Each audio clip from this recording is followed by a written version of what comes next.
A photograph tucked inside the pages of a National Geographic had a profound effect on the woman who took the picture and a man in Idaho who saw it.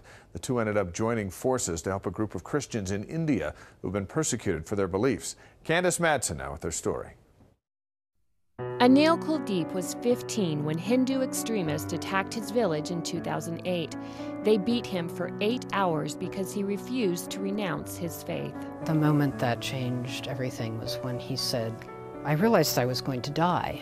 And I said to the Lord, you can take me or you can allow me to live. Either way, my life is yours. That conviction inspired National Geographic photographer Lynn Johnson to do more than just take a picture. Traveling around for the magazine and seeing a lot of desperate people and violence and sadness and joy. But there was something about the courage of this young man and how he held that promise in his body. Johnson began a survivors fund to help Anil and others from his village.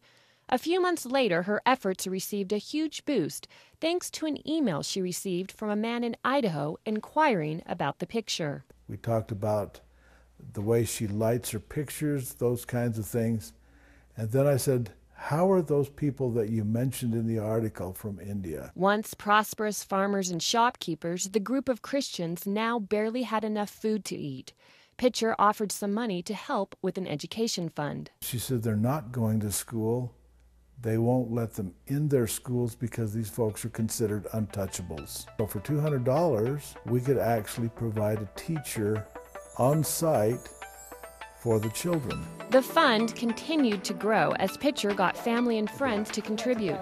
He also began email correspondence with the group's pastor. So it's been a really nice relationship that's developed there. The money helped the survivors build a humble school. Several students have recently passed college entrance exams, including Anil. I think the spirit of service here is an extraordinary one. The power of a picture, answering the prayers of a persecuted people who refuse to give up their faith. Candace Madsen for the Deseret News. Thank you, Candace. According to a new Pew report, religious freedom is under increasing pressure around the world. Eric Schultzka is a writer for the Deseret News and has studied the issue. Thank you for being here this morning. What's the uniqueness about this new Pew poll? Well, Pew's been doing it now for 5 or 6 years. This is actually the 5th formal year they've done it. And what they do is they aggregate studies that are done by other countries and other entities, and then they go in and delve into the data and come up with hard numbers so that they can track over time differences, and they can also then rank countries by a total score. So it gives us more leverage to find out what's really going on. Do you feel it's an accurate assessment?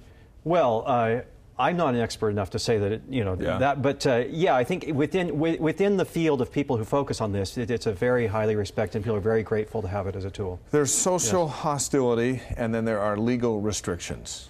Yeah, one of the things that Pew did right off the bat, which a lot of people appreciate, is they drew that distinction.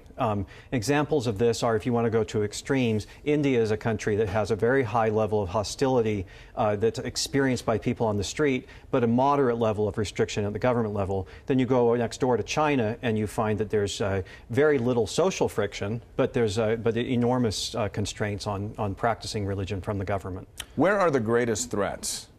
Well, the hottest areas are North Africa and the Middle East, which they group as one, and then Asia, and that includes South Asia. Yeah. Two of the biggest problem countries are Pakistan and Egypt.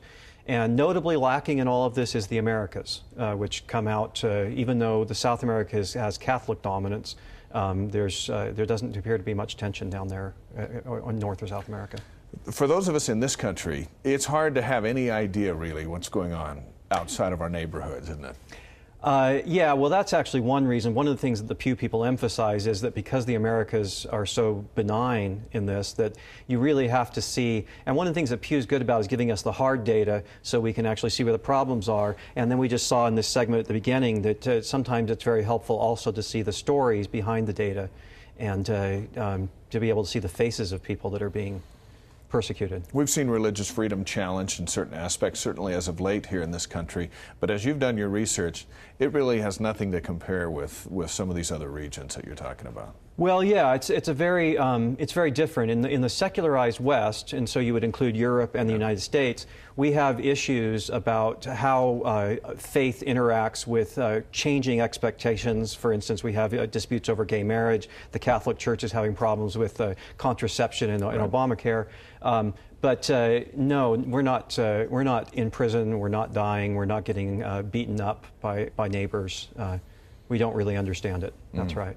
Very interesting. Thank you, Eric. You can read much more about this topic in Eric's article, which you can find at DeseretNews.com. A very interesting read. Next, arguments over Common Core fill the hallways of schools and legislative chambers across the country.